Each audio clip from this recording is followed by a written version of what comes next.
നിയമസഭാ തെരഞ്ഞെടുപ്പുമായി ബന്ധപ്പെട്ട വാർത്തകളിലേക്ക് വരുമ്പോൾ ഇനി തെരഞ്ഞെടുപ്പിൽ മത്സരിക്കാൻ ഇല്ല എന്ന് വ്യക്തമാക്കിയിരിക്കുകയാണ് വൈദ്യുതി മന്ത്രി കെ കൃഷ്ണൻകുട്ടി. പുതിയ തലമുറയ്ക്ക് വഴിയൊരുക്കണം. ഇക്കാര്യം നേതൃത്വത്തെ അറിയിച്ചു കഴിഞ്ഞുവെന്നും പാർട്ടിയാണ് അന്തിമ തീരുമാനം എടുക്കേണ്ടത് എന്നും അദ്ദേഹം ന്യൂസ് 18നോട് പറഞ്ഞു. ജലക്ഷാമം പരിഹരിക്കാൻ വേണ്ടി ഒട്ടേറെ കുടിവെള്ള പദ്ധതികൾ യാഥാർത്ഥ്യമാക്കിയത് മണ്ഡലത്തിൽ വലിയ മാറ്റങ്ങൾക്ക് കാരണമായിട്ടുണ്ട്. കേരളത്തിൽ നദികൾ നിറഞ്ഞൊഴുകുന്നതിൻ്റെ ഗുണഫലങ്ങൾ പൂർണ്ണമായും വൈദ്യുതി ഉൽപ്പാദനത്തിന് പ്രയോജനപ്പെടുത്താൻ സാധിക്കുന്ന പദ്ധതികൾ കൊണ്ടുവരണം എന്നും കെ കൃഷ്ണൻകുട്ടി ന്യൂസ് 18നോട് പറഞ്ഞു. തുടർച്ചയായിട്ട് 10 വർഷം അങ്ങ് MLA നിലയ്ക്കും പിന്നെ 5 വർഷം ഇപ്പോൾ മന്ത്രി നിലയ്ക്ക് പൂർത്തീകരിക്കുകയാണല്ലോ. ഈ എങ്ങനെയാണ് പൂർത്തീകരിക്കേണ്ടതായിട്ടുള്ള വല്ല സ്വപ്നങ്ങളും മണ്ഡലത്തെക്കുറിച്ച് പദ്ധതികൾ? പിന്നെ പദ്ധതികളല്ല, ഇനിയിപ്പോൾ ഞങ്ങൾക്ക് നമ്മുടെ കുടുംബത്തിൻ്റെ വരുമാനം വർദ്ധിക്കുന്ന പദ്ധതികളായിരിക്കണം ഇനി ആസൂത്രണം ചെയ്യേണ്ടതെന്നുള്ളതാണ്. ഒരാൾക്കൊരു വീട്ടിൽ 100 രൂപ ചിലവ് 200 രൂപയാണ് കുടുംബം നിൽക്കുന്നത്. അപ്പോൾ കുടുംബത്തിന് ഞങ്ങളിപ്പോൾ എൻ്റെ ഒരു മീനാക്ഷി എന്തൽപ്പാലത്ത് അതിൻ്റെ ഒരു 120 ഫാമിലി എടുത്തിട്ട് തുടങ്ങിയപ്പോൾ അത് സക്സസ് ആയി. അപ്പോൾ ഒരു 80 വയസ്സായ ഒരാൾക്ക് വരുമാനം ഉണ്ടാക്കാൻ പറ്റില്ലല്ലോ. അപ്പോൾ അയാൾക്ക് വരുമാനം ഉണ്ടാക്കി കൊടുക്കുന്ന രീതിയിലുള്ള പ്ലാനാണ് ആസൂത്രണം ചെയ്തത്. അപ്പോൾ 500 കാട മേടിച്ചു കൊടുത്തു. തീറ്റ എവിടുന്ന് ബെഡിൽ നിന്ന് തന്നെ ഇട്ട് കൊടുക്കാം. അപ്പോൾ 300 മുട്ട കിട്ടും. 300 കിട്ടിയ 3 12 1200 രൂപ കിട്ടും. 300 രൂപ ചിലവ് ചെയ്യാൽ 900 രൂപ ആരുടെ പോക്കറ്റിൽ 80 വയസ്സായ അയാളുടെ പോക്കറ്റിൽ വരികയാണ്. അച്ഛനും അമ്മയും മക്കളും മരുമക്കളൊക്കെ എന്ത് സ്നേഹം ഉണ്ടാവും അറിയോ? വരുമാനമുണ്ടെങ്കിൽ അങ്ങനെ അതേപോലെ സാമിൽ 90% വരെ സബ്സിഡി കിട്ടുന്ന സ്കീമുകളുണ്ട്. അത് കേന്ദ്രാവിഷ്കൃത പദ്ധതികൾ മുഴുവൻ മേടിച്ചു കൊടുക്കാൻ. ഡ്രിപ്പ് ഇറിഗേഷൻ കേരളത്തിൽ തന്നെ ഏറ്റവും നന്നായി ചെയ്തിരിക്കുന്നത് ഇവിടെയാണ്. എല്ലാ അവാർഡും കാർഷിക മേഖലയിൽ കിട്ടുന്നത് ചിറ്റൂരാണ്. 2 അവാർഡെങ്കിലും ഒരു കൊല്ലത്തിൽ കിട്ടും. ഇപ്പോൾ പച്ചക്കറിയിൽ മോഹൻ രാജ് പറഞ്ഞ പയ്യന് കിട്ടിയത് എത്ര അറിയോ? 52 ടൺ എടുത്തു കൊടുത്തത് ഒരു ഏക്കറിൽ തക്കാളി. വേൾഡ് റെക്കോർഡ് 48 ഉള്ളൂ. അങ്ങനെ ശാസ്ത്രീയമായി എഴുതാനും വായിക്കാനും അറിയാത്തവരെ ശാസ്ത്രീയമായി പ്രിസിഷൻ ഫാമിംഗ് പഠിപ്പിക്കാൻ നമുക്ക് സാധിച്ചു. അതൊരു തൃപ്തിയാണ്. മനസ്സിലൊരു തൃപ്തി ഉണ്ടല്ലോ. നമ്മളൊരാളിനെ സഹായിച്ചു എന്ന് കാലത്തേറ്റ് വൈകുന്നേരം ആകുമ്പോഴേക്കും നമുക്ക് ഒരാളിനെ സഹായിച്ചു എന്നുള്ളൊരു തൃപ്തി, അത് വലിയ തൃപ്തിയാണ്. മറ്റെന്തിനേക്കാളും വലുതാണ്. ഈ ഇലക്ഷനിലേക്ക് വരുമ്പോൾ രാഷ്ട്രീയമായ സാഹചര്യങ്ങൾ എങ്ങനെയാണ് മണ്ഡലത്തിൽ ഉയർത്തുന്നത്? മണ്ഡലത്തിലെ ഇടതുപക്ഷ ജനാധിപത്യത്തിന് ഈ വികസന പ്രവർത്തനത്തിൽ വോട്ട് ചെയ്യുന്നതാണ് എൻ്റെ വിശ്വാസം. അതുകൊണ്ടാണല്ലോ നമുക്ക് ഇത്രയും വലിയ ഭൂരിപക്ഷം കിട്ടിയത്. വികസന പ്രവർത്തനം, കുടിവെള്ളം എത്തിച്ചതും ഇതൊക്കെ തന്നെയാണ്. അത് ജനങ്ങൾ ഒരിക്കലും കൈവിടില്ല എന്നുള്ളതാണ് എൻ്റെ വിശ്വാസം. ഈ കമ്മ്യൂണിസ്റ്റ് വിമതൻ എന്ന് വിശേഷിപ്പിക്കുന്ന ഒരു വിഭാഗം, അത് PK ശശിക്ക് ഇപ്പോൾ മറുഭാഗത്തേക്ക് മാറുന്ന തരത്തിലാണ് സാഹചര്യങ്ങൾ. അത് ഏതെങ്കിലും തരത്തിൽ ഈ മണ്ഡലത്തിൽ സ്വാധീനം ഉണ്ടാക്കുമോ? അതല്ല, ഇവിടെ നമ്മളിപ്പോൾ ഇലക്ഷനിൽ വരുമ്പോൾ അതൊന്നും അല്ലല്ലോ. 2 ചേരിയല്ലേ വരുള്ളൂ. ചേരിയിൽ അതൊന്നും വലിയ, എന്നാലും അതൊരു ദുഃഖമുള്ള കാര്യമാണ്. എന്നാലും അത് ഇങ്ങനെ ബാധിക്കുന്നുള്ളത് വിശ്വാസമില്ല. PK ശശി വിട്ടുപോകുന്നത് ദോഷമല്ലേ? ഒരാൾ നഷ്ടപ്പെട്ടാൽ അത് നഷ്ടമല്ലേ? അത് നഷ്ടമില്ല എന്നൊന്നും ഞാൻ പറയുന്നില്ല. ലാഭമല്ലല്ലോ. അപ്പം അതിന് പല കാരണങ്ങളുണ്ട്. അവരുടെ പല കാരണങ്ങളുണ്ടാവും. പാർട്ടിക്കെതിരായിട്ട് നിന്നുള്ള കാരണം ഉണ്ടാകും. പാർട്ടിക്ക് ഇവരുടെ ഭാഗത്ത് നിന്ന് അവഗണിച്ചു എന്നുള്ള കാരണം ഉണ്ടാകും. അത് നമ്മൾ പറയേണ്ടത് ശരിയല്ല. അവരുടെ പാർട്ടിയുടെ ഇന്ന പ്രശ്നമല്ല. LDF ദോഷം ഉണ്ടാക്കുന്ന തരത്തിലേക്ക് ഇത് മാറില്ല എന്ന് പ്രതീക്ഷിക്കും. എങ്ങനെയാണ് അങ്ങ് ഒരിക്കൽ കൂടി ഒരു പോരാട്ടത്തിന് ഉണ്ടാകുമോ ഇത്തവണ? സാധ്യതകൾ എങ്ങനെയാണ്? ഇല്ല, ഞാൻ റിട്ടയർ ചെയ്യണമെന്നുള്ള ആഗ്രഹിക്കുന്നു. നമുക്ക് പുതിയ കുട്ടികൾക്ക് അവസരം കൊടുക്കുന്നില്ല. അതാണ് മനസ്സിൽ ഉദ്ദേശിച്ചത്. ഈ പാർട്ടിയാണ് തീരുമാനിക്കുന്നത്. നേതൃത്വത്തെ അറിയിച്ചോ? അത് മുഖ്യമന്ത്രി അറിയിച്ചു. എങ്ങനെയാണ് അതിനോട് അനുകൂലമായിട്ടാണോ പ്രതികരിക്കുന്നത്? ഇല്ല, അതെങ്ങനെ പറയുമോ? അപ്പോൾ നമ്മൾ നിൽക്കണം, ഈ വികസന പ്രവർത്തനങ്ങളൊക്കെ നടത്തിയത് കൊണ്ടുള്ളൊരു നിങ്ങൾ നിൽക്കണം പറഞ്ഞു. ഞാനതല്ല, നമ്മൾ കുട്ടികൾക്കൊരു അവസരം ഉണ്ടാക്കി കൊടുക്കണം. അതിന് നമ്മൾ ഉണ്ടാകുമ്പോൾ മാറിക്കൊടുത്താലേ അത് വിജയിച്ച് വരാൻ പറ്റും. അടുത്ത തലമുറയ്ക്ക് വഴിയൊരുക്കേണ്ടത് അതിൻ്റെ ഒരു കടമയില്ല. അതാണ് ചെയ്യുന്നത്. യെസ്, എന്തായാലും രാഷ്ട്രീയത്തിൽ പലരും സീറ്റുകൾ ലഭിക്കാത്തതിന്, അവസരങ്ങൾ ലഭിക്കാത്തതിന് രാഷ്ട്രീയ പാർട്ടികൾ വിട്ടുപോകുന്ന സാഹചര്യം ഉണ്ടാകാറുണ്ട്. പലപ്പോഴും രാഷ്ട്രീയ പാർട്ടികൾക്ക് എതിരെ നിൽക്കുന്ന സാഹചര്യമുണ്ട്. നിരവധി അവസരങ്ങൾ ലഭിച്ചവർ പോലും വീണ്ടും മത്സരിക്കാൻ താല്പര്യം പ്രകടിപ്പിക്കാറുണ്ട്. അതിനിടയിലാണ് ഇപ്പോൾ ഈ കൃഷ്ണൻകുട്ടിയുടെ പ്രതികരണം വരുന്നത്.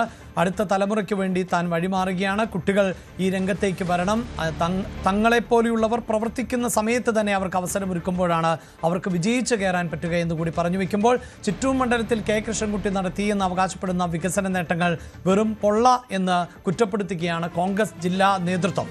ജില്ലാ വൈസ് പ്രസിഡന്റ് സുമേഷ് അച്യുതൻ ആണ് ഈ വിമർശനം ഉന്നയിക്കുന്നത്.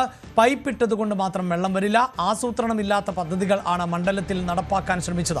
2018-ലും 2019-ലും ഉണ്ടായ കനത്ത മഴ കൊണ്ട് ജലക്ഷാമം ഇല്ലാതായത് ഭരണ നേട്ടമായി പ്രചരിപ്പിച്ചാണ് കഴിഞ്ഞ തവണ കെ കൃഷ്ണൻകുട്ടി വിജയിച്ചത് എന്നും ഇക്കുറി UDF ഇവിടെ വിജയിക്കുമെന്നുമാണ് സുമേഷ് അച്യുതൻ ന്യൂസ് 18നോട് പറഞ്ഞത്. കോൺഗ്രസിന്റെ പാലക്കാട് ജില്ലാ വൈസ് പ്രസിഡന്റായ ശ്രീ സുമേഷ് അച്യുതനാണ് നമ്മോടൊപ്പം ചേരുന്നത്. ചിറ്റൂരിൽ കഴിഞ്ഞ തവണ വലിയൊരു ഭൂരിപക്ഷത്തിന് LDF ജയിച്ച മണ്ഡലമാണ്. 5 വർഷത്തിനിപ്പുറം എങ്ങനെയാണ് ഈ മണ്ഡലത്തിലെ പ്രവർത്തനങ്ങളെ വിലയിരുത്തുന്നത്? ചിറ്റൂർ നിയോജക മണ്ഡലത്തിൽ കഴിഞ്ഞ 5 വർഷമായിട്ട് ഇവിടെ ജനങ്ങൾക്ക് യാതൊരു ഉപകാരപ്രദമല്ലാത്ത പല വികസന പ്രവർത്തനങ്ങളാണ്. സർക്കാരിൻ്റെ ഖജനാവെന്ന് നിരവധി കോടി രൂപ പാഴായിപ്പോയ പദ്ധതികളാണ് ഇവിടെ അതിനു മുമ്പ് നൽകിയ വാഗ്ദാനങ്ങൾ ഒന്നും പാലിക്കപ്പെട്ടിട്ടില്ല എന്നുള്ളതാണ്. അപ്പോൾ അത് തന്നെയാണ് ഈ വരുന്ന തെരഞ്ഞെടുപ്പിൽ ചിറ്റൂരിന് UDFന് അനുകൂലമായിട്ട് ഇവിടെ വരുന്നത്. അപ്പോൾ UDFന് വളരെ നല്ല രീതിയിലുള്ള ഒരു റിസൾട്ട് ഇത്തവണ ചിറ്റൂർ നിയോജനം. മറുവശത്ത് കൃഷ്ണൻകുട്ടി പറയുന്നത് കുടിവെള്ള പദ്ധതി, അതുപോലെ തന്നെ വിദ്യാഭ്യാസം, അത് കുട്ടികൾക്ക് കുറെ കൂടി എത്തിക്കാൻ കഴിഞ്ഞു. വീടുകളിൽ നിന്ന് വയസ്സായവർക്ക് ഒരു വരുമാനം ഉണ്ടാക്കാൻ കഴിഞ്ഞു. തൊഴിൽ പദ്ധതി നടപ്പാക്കി. അങ്ങനെ കോടികളുടെ വികസനം നടപ്പാക്കി എന്നാണ് പറയുന്നത്. ഈ കുടിവെള്ള പദ്ധതിയൊക്കെ ശരിക്കും പ്രായോഗിക തലത്തിൽ ഒരുപാട് പേർക്ക് ഉപകാരപ്പെട്ടിട്ടില്ലേ? കുടിവെള്ള പദ്ധതി പൈപ്പിട്ടിട്ടുണ്ട്, വെള്ളം വന്നിട്ടില്ല. കാറ്റ് വന്നതുകൊണ്ട് പൈപ്പിട്ടതുകൊണ്ട് കാര്യമില്ല. അപ്പം പദ്ധതികൾ പലതും കർഷകർക്ക് വെള്ളം കൊടുക്കുക എന്നുള്ള പദ്ധതികളൊക്കെ ആയിരുന്നു പുള്ളിയുടെ ഏറ്റവും വലിയ പദ്ധതികൾ. ഇവിടെ കോടിക്കണക്കിന് രൂപ ചെലവഴിച്ച് വെള്ളമില്ലാത്ത പദ്ധതികളാണ് ഇവിടെ നടത്തിയിരിക്കുന്നത്. അത് പൈപ്പിട്ടിട്ടുണ്ട്, കനാൽ വന്നിട്ടുണ്ട്, പക്ഷെ അതിലൊന്നും വെള്ളം എവിടെ നിന്ന് എന്നുള്ള തീരുമാനമില്ല. വെള്ളം ഇല്ല. മഴവെള്ളത്തെ ആശ്രയിച്ച് നടത്തുന്ന പദ്ധതികളായി മാറിയിരിക്കുകയാണ്. അപ്പോൾ ഈ വികസനങ്ങളൊന്നും താഴെത്തട്ടിൽ ജനങ്ങൾക്ക് ഉപകാരപ്രദമായ വികസനങ്ങളല്ല നടത്തിയിരിക്കുന്നത്. ഈ പറഞ്ഞ പോലെ വരുമാനം ഉണ്ടാക്കുന്ന പദ്ധതികൾ എവിടെയെന്ന് പുള്ളി ഒന്ന് കാണിച്ചു തരുന്നത് നന്നായിരിക്കും അദ്ദേഹം. അപ്പോൾ അദ്ദേഹം പറയുന്ന വികസനങ്ങളൊന്നും ജനങ്ങൾക്ക് ഉപകാരപ്രദമല്ല എന്നുള്ളത് ഇവിടെ ജനങ്ങൾക്ക് ബോധ്യമുണ്ട്. LDFന് വലിയ ആത്മവിശ്വാസമാണ് ഈ മണ്ഡലത്തെക്കുറിച്ച്. കഴിഞ്ഞ തവണത്തെ റെക്കോർഡ് ഭൂരിപക്ഷം. പക്ഷേ ഇത്തവണത്തേക്ക് വരുമ്പോൾ രാഷ്ട്രീയ സാഹചര്യങ്ങൾ, കൊഴിഞ്ഞാമ്പാറയിൽ കമ്മ്യൂണിസ്റ്റ് പാർട്ടിയിൽ തന്നെ കുറച്ച് പേർ മറ്റൊരു കൂട്ടായ്മ ഉണ്ടാക്കുന്നു. PK ശശി കൂടി ഇപ്പോൾ അതിനൊപ്പം ചേരുന്നു. മാറിയ രാഷ്ട്രീയ സാഹചര്യങ്ങൾ എങ്ങനെ വിലയിരുത്തുന്നു? കൊഴിഞ്ഞാമ്പാറയിലെ പഞ്ചായത്തിലെ കമ്മ്യൂണിസ്റ്റ് പാർട്ടിയിൽ CPMലെ ഒരു വിഭാഗമല്ല, അവിടുത്തെ CPM മുഴുവനായിട്ടാണ് പാർട്ടിയെ വിട്ടുപോയത്. ഇപ്പോൾ കുറച്ച് പല ആളുകളെയും ചേർത്ത് പിടിച്ച് CPM എന്ന് പറഞ്ഞ സംഘടന ഉണ്ടാക്കുന്നത് അവിടുത്തെ CPM മുഴുവനായിട്ടാണ് വിട്ടുപോയത്. അത് കൊഴിഞ്ഞാമ്പാറ പഞ്ചായത്തിൽ മാത്രമല്ല, ചിറ്റൂർ നിയോജക മണ്ഡലത്തിലും പാലക്കാട് ജില്ലയിലും പല ഭാഗത്തും അവരുടെ വലിയൊരു സ്വാധീനം ഉണ്ട് എന്നുള്ളത് അതൊക്കെ UDFന് വളരെ അനുകൂലമായ ഒരു സാഹചര്യം സൃഷ്ടിക്കുകയാണ്. ഇവിടെ അത് മാത്രം അവരുടെ ഒരു വലിയ അനുകൂലമായ സാഹചര്യം ഉണ്ട്. അതിന് പുറമേ തന്നെ ഇവിടെ കഴിഞ്ഞ 10 വർഷമായി ഇവിടെ നടത്തിയ പല കാര്യങ്ങളും ജനങ്ങൾക്ക് ഉപകാരപ്രദമല്ലാത്തതാണ്. ഇവിടെ LDFനെതിരെ വലിയൊരു വികാരം ജനങ്ങളുടെ മനസ്സിനകത്ത്. PK ശശിയുടെ മാറ്റം എങ്ങനെ കാണുന്നു? പാലക്കാട് ജില്ലയിൽ അത് CPMനകത്ത് വരുന്ന തെരഞ്ഞെടുപ്പിലെ റിസൾട്ട് നിങ്ങൾക്കത് മനസ്സിലാവും. യഥാർത്ഥ കമ്മ്യൂണിസ്റ്റുകാർ ഇത്തവണ UDFന് വോട്ട് ചെയ്യുന്ന ഒരു സാഹചര്യം. ശശിയുടെയൊക്കെ പിന്തുണ കിട്ടുമെന്ന് പ്രതീക്ഷിക്കാം. 100%. കാരണം ഇന്നത്തോടുകൂടി അത് നിലപാട് വളരെ വ്യക്തമായിരിക്കുകയാണ്. ശശിയേട്ടനും PK ശശിയേട്ടനും അദ്ദേഹത്തിൻ്റെ കൂടെയുള്ള പാലക്കാട് ജില്ലയിലെ വളരെ ആഴത്തിൽ വേരിറങ്ങിയ കമ്മ്യൂണിസ്റ്റുകാർ ഇത്തവണ UDFനോടൊപ്പം നിൽക്കുന്നത് പാലക്കാട് ജില്ലയിൽ വലിയൊരു മാറ്റമുണ്ട്. യെസ്, എന്തായാലും CV അനുമോദാണ് ഞങ്ങളുടെ പ്രതിനിധിയാണ് ഈ പ്രതികരണങ്ങൾ തേടുന്നത്. അനുമോദ് തന്നെ ഇപ്പോൾ ഒപ്പം ചേരുകയാണ്. അനുമോദ്, പാലക്കാട് ജില്ല ഇപ്പോൾ ഈ തെരഞ്ഞെടുപ്പ് രാഷ്ട്രീയത്തിൽ പൊതുവെ ശ്രദ്ധിക്കപ്പെടുന്ന ഒന്നായി മാറുന്നു എന്നുള്ളതാണ്. അതിന് നേരത്തെ തന്നെ ഉണ്ടായിട്ടുള്ള സാഹചര്യം നമുക്കറിയാം. രാഹുൽ മാങ്കൂട്ടം എന്ന MLAക്ക് നേരെ ഉയർന്നു വന്നിട്ടുള്ള വിമർശനങ്ങൾ ആണ് എങ്കിൽ അതേ പാലക്കാട് തന്നെയാണ് CPM-നെ സംബന്ധിച്ചിടത്തോളം വിമതരുടെ കൂട്ടായ്മ വലിയ തോതിൽ ചർച്ച ചെയ്യപ്പെടുന്ന സാഹചര്യം ഉണ്ടായിട്ടുള്ളത്. ആ രാഷ്ട്രീയത്തിലേക്ക് വരുന്നതിന് മുമ്പ് കെ കൃഷ്ണൻകുട്ടിയുടെ പ്രതികരണത്തിൽ രണ്ട് കാര്യങ്ങൾ വളരെ പ്രധാനപ്പെട്ടതായി തോന്നി. ഒന്ന്, അദ്ദേഹം ഈ സൂചിപ്പിക്കുന്നത് പോലെ താൻ മാറുകയാണ്, ചെറുപ്പക്കാരായ ആളുകൾക്ക് അവസരം ലഭിക്കേണ്ടതുണ്ട്, പുതിയ തലമുറ ഈ രംഗത്തേക്ക് കടന്നു വരണം. അത് ഒരുപക്ഷെ കേരളത്തിലെ തലമുതിർന്ന പല നേതാക്കൾക്കും ഇഷ്ടപ്പെടാത്ത ഒരു പ്രതികരണമായി നമുക്ക് കാണേണ്ടതായി വരും. മറ്റൊന്ന്, ഈ കഴിഞ്ഞ ദിവസം ഉണ്ടായ സാഹചര്യം, PK ശശിയുടെ കൊഴിഞ്ഞുപോക്കും അദ്ദേഹം മറുഭാഗത്ത് അല്ലെങ്കിൽ ഒരു വിമത സംഘത്തിന് നേതൃത്വം നൽകുകയും ചെയ്യുന്നു എന്നത്, ഒരാൾ പോകുന്നുവെങ്കിൽ അത് ക്ഷീണം തന്നെയാണ് എന്ന് അദ്ദേഹം തുറന്നു പറയുന്ന സാഹചര്യം, അത് ഗുണമല്ലല്ലോ, ഗുണം ഉണ്ടാക്കില്ല ദോഷം തന്നെയല്ലേ ഉണ്ടാക്കുക എന്ന് വളരെ കൃത്യമായി ചോദിക്കുന്ന സാഹചര്യം. അപ്പോൾ പാലക്കാടിൻ്റെ രാഷ്ട്രീയം കൂടി കൃത്യമായി അറിയാവുന്ന കൃഷ്ണൻകുട്ടിയിൽ നിന്നാണ് ഈ പ്രതികരണം കൂടി ഉണ്ടായിട്ടുള്ളത്.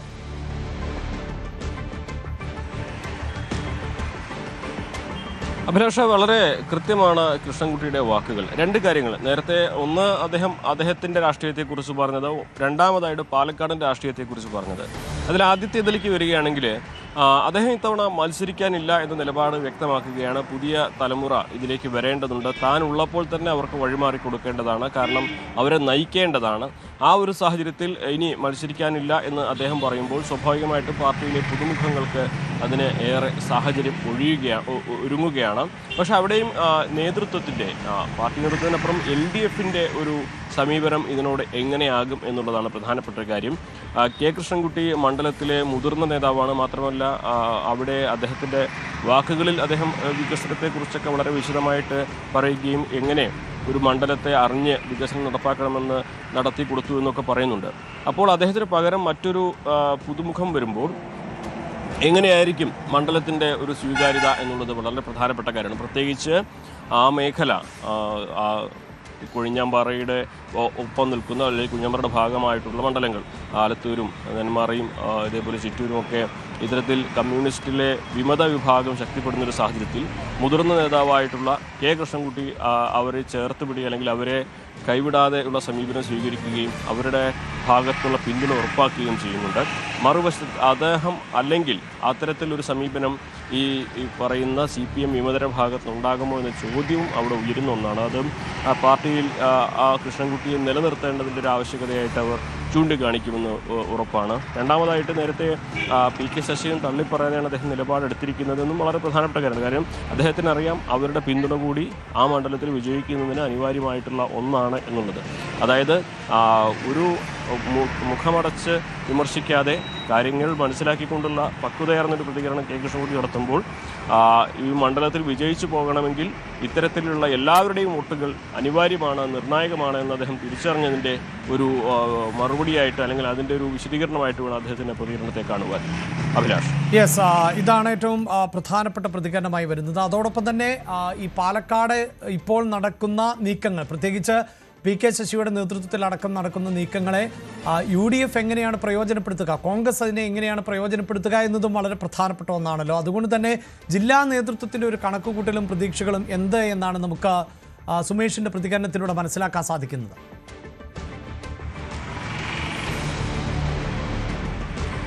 കഴിഞ്ഞ വർഷം അല്ലെങ്കിൽ കഴിഞ്ഞ തവണ വലിയ ഒരു ഭൂരിപക്ഷത്തിന് പരാജയപ്പെട്ട ചരിത്രമുണ്ട് സുമേഷ് അച്യുതന്. പക്ഷേ ഇത്തവണ അദ്ദേഹം കാര്യങ്ങൾ അങ്ങനെ ആകില്ല എന്ന ഒരു ഉറപ്പ് തന്നെ, അദ്ദേഹം തന്നെ മത്സരിക്കുമെന്നാണ് നമുക്ക് ലഭ്യമാകുന്ന വിവരം. പാർട്ടി അദ്ദേഹത്തെ തന്നെ അതിന് ചുമതലപ്പെടുത്തുമെന്നുള്ളതാണ്. അതിൻ്റെ രണ്ട് കാര്യങ്ങളാണ് പ്രധാനമായിട്ടുള്ളത്. ഒന്ന്, അവിടുത്തെ രാഷ്ട്രീയ സാഹചര്യങ്ങൾ മാറുന്നു എന്നുള്ളതാണ്. നമ്മൾ നേരത്തെ പറഞ്ഞ കമ്മ്യൂണിസ്റ്റിൻ്റെ വിമത വിഭാഗം അവരിത്തവണ UDF-നൊപ്പം നിൽക്കുമെന്നൊരു തരത്തിലാണ് കാര്യങ്ങൾ മുന്നോട്ട് പോകുന്നത്. അങ്ങനെ പോകാതിരിക്കാനാണ് കെ കൃഷ്ണൻകുട്ടി അവരെ തള്ളിപ്പറയാതെ അവരെ ചേർത്ത് പിടിച്ച് അവരെ ഒപ്പം നിർത്തി കൊണ്ടുപോകാനുള്ള ശ്രമം നടത്തുന്നത്. മറുവശത്ത് UDF-നൊപ്പമാണ് കൊഴിഞ്ഞാമ്പാറയിലെ ഈ വിമത വിഭാഗം ഏറെക്കാലമായിട്ട്. അവരുടെ ആ ഒരു പിന്തുണ ഈ ചിറ്റൂർ മണ്ഡലത്തിലേക്ക് കൂടി സജീവമായിട്ട് വരുമ്പോൾ അതിൻ്റെ ഒരു ഗുണഫലം ലഭിക്കുമെന്നാണ് UDF-ൻ്റെ പ്രതീക്ഷ. രണ്ടാമതായിട്ട് കെ കൃഷ്ണൻകുട്ടിക്ക് പകരം ഒരു യുവ നേതാവാണ് വരുന്നതെങ്കിൽ സ്വാഭാവികമായിട്ട് അവിടെ മത്സരം കടുക്കുകയും മണ്ഡലത്തിൽ കുറെ കൂടി പാരമ്പര്യമുള്ള അല്ലെങ്കിൽ പരിചയമുള്ള വ്യക്തി എന്ന നിലയ്ക്ക് സുമേഷിന് അതിൻ്റെ ഒരു ആനുകൂല്യം ലഭിക്കും എന്നുള്ള പ്രതീക്ഷയുണ്ട്. മൂന്നാമതായിട്ട് അദ്ദേഹം പറയുന്നത് മണ്ഡലത്തിൽ കെ കൃഷ്ണൻകുട്ടി നടത്തിയ വിമർശനങ്ങൾ ഒന്നുമല്ല എന്നുള്ളതാണ്. പൈപ്പിട്ടു, കനാല് പണിതു, പക്ഷെ വെള്ളം വരണ്ടേ എന്ന ചോദ്യം ഈ ഒരു വികസനം താഴെ തട്ടിലേക്ക് അല്ലെങ്കിൽ അതിൻ്റെ മുഴുവൻ പ്രയോജനം കിട്ടേണ്ട തരത്തിലേക്ക് മാറിയിട്ടില്ല എന്ന ഒരു വിമർശനമാണ് അദ്ദേഹം ഉന്നയിക്കുന്നത്. അതായത് മണ്ഡലത്തിലെ വികസനം മുൻനിർത്തിയുള്ള പ്രചാരണങ്ങളെ വികസന മുരടിപ്പ് എന്ന തരത്തിൽ തന്നെ പ്രതിരോധിക്കുക, ഒപ്പം ഇടതുപക്ഷത്തിനൊപ്പം നിന്നിരുന്ന ആ വിഭാഗത്തിലെ വലിയ ഒരു വിമതപക്ഷത്തെ ഒപ്പം നിർത്തിക്കൊണ്ടുള്ള ഈ പ്രതിരോധം അല്ലെങ്കിൽ അതിൻ്റെ പോരാട്ടം അത് ഇത്തവണ UDF-ന് ഒപ്പം നിൽക്കും, വിജയം കൊണ്ടുവരും എന്നൊരു കണക്കുകൂട്ടൽ. ഈ രണ്ട് കാര്യങ്ങളാണ് അവിടെ UDF-ന്റെ ഭാഗത്തു നിന്നും ഈ ഒരു തെരഞ്ഞെടുപ്പ് എടുക്കുമ്പോൾ പ്രതീക്ഷയായിട്ട് അവർ പങ്കുവയ്ക്കുന്നത്. തീർച്ചയായും വളരെ പ്രധാനപ്പെട്ട പ്രതികരണങ്ങൾ ആണ് ഉണ്ടായിട്ടുള്ളത്. പ്രത്യേകിച്ച് ഈ തെരഞ്ഞെടുപ്പിൽ പാലക്കാട് ജില്ല പൊതുവെ രാഷ്ട്രീയമായി ഉറ്റുനോക്കപ്പെടുന്ന ഒരു ജില്ലയായി മാറുന്നുണ്ട്. പാലക്കാട് BJP-യും വോട്ട് നില മെച്ചപ്പെടുത്താമെന്ന് പ്രതീക്ഷിക്കുന്ന ഒരു സാഹചര്യം കൂടിയുണ്ട്. അതുകൊണ്ട് തന്നെയാണ് ഇപ്പോൾ ആ ജില്ലയിൽ നിന്നുള്ള ഒരു മന്ത്രി കൂടി ആയിട്ടുള്ള കെ കൃഷ്ണൻകുട്ടി ഇനി മത്സര രംഗത്തേക്ക് ഇല്ല എന്ന് വ്യക്തമാക്കിയിട്ടുള്ളത്. പുതിയ തലമുറയ്ക്ക് അവസരം നൽകുന്നതിന് വേണ്ടി താൻ ഒഴിഞ്ഞു മാറുന്നു എന്നാണ് പറയുന്നത്. തന്നെ പോലെയുള്ള മുതിർന്ന ആളുകൾ പാർട്ടിയിലുള്ളപ്പോൾ തന്നെയാണ് യുവാക്കൾക്ക് അവസരം നൽകേണ്ടത് എന്ന് അദ്ദേഹം പറയുന്നു. അതോടൊപ്പം തന്നെയാണ് PK ശശിയെ പോലെയുള്ളവരുടെ നീക്കങ്ങൾ ദോഷം ചെയ്യും, പക്ഷേ അത് മുന്നണിയെ കാര്യമായി ബാധിക്കില്ല എന്ന് വേണം കരുതാൻ എന്നും അദ്ദേഹം പറയുന്ന രാഷ്ട്രീയ പശ്ചാത്തലമുണ്ട്. ആ ഒരു രാഷ്ട്രീയ സാഹചര്യത്തെ പ്രയോജനപ്പെടുത്താൻ സാധിക്കുമെന്ന് UDF-ഉം കോൺഗ്രസും കണക്കുകൂട്ടുകയാണ്. പ്രത്യേകിച്ച് കെ കൃഷ്ണൻകുട്ടി അല്ല മത്സര രംഗത്ത് ഉള്ളത് എങ്കിൽ അവിടെ യുവാക്കൾ രംഗത്തേക്ക് വരുമ്പോൾ പരിചയസമ്പന്നനായ ആളുകളല്ല എങ്കിൽ അത് ഗുണകരമാക്കി മാറ്റാം എന്ന് UDF കേന്ദ്രം പ്രത്യേകിച്ച് കോൺഗ്രസ് കേന്ദ്രവും നിരീക്ഷിക്കുകയാണ്. കൂടുതൽ വാർത്തകൾക്ക് News 18 കേരളം യൂട്യൂബ് ചാനൽ സബ്സ്ക്രൈബ് ചെയ്യുക.